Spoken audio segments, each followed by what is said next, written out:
visiting Colchester, Essex. Greetings from Colchester. Its lengthy history extends back more than 2,000 years, and includes periods when it was both Britain's first city, and the capital of Roman Britain. The city's historic centre is ripe for exploration, with significant heritage to be found around every corner, as you'll find out when you visit. Colchester is a city in Essex. Camulodunum, the first significant city and the first capital of Roman Britain, is now replaced by Colchester. Therefore, Colchester asserts that it is the earliest recorded city in Britain. Since the time of the Romans, it has been a significant military base.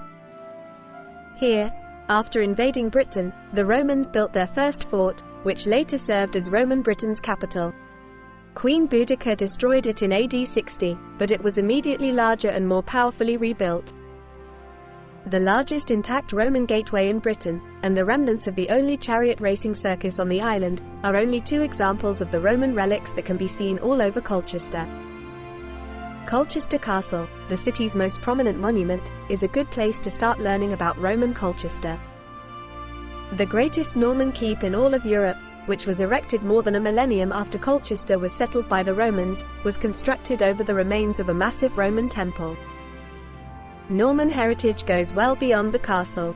The parish's largest religious institutions, and a substantial number of its churches, date to the 11th and 12th centuries. While the huge ruins of St. Botolph's Priory, the earliest Augustinian settlement in Britain, erected around 1100 AD, can be visited in a nice park. The gatehouse of St. John's Abbey, built in 1096, still survives.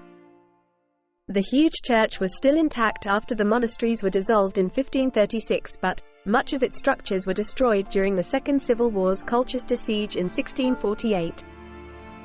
The Royalist-held town was shelled by government forces, which resulted in St. Botolph's current condition. It is thought that this conflict is depicted in the well-known nursery rhyme, Humpty Dumpty.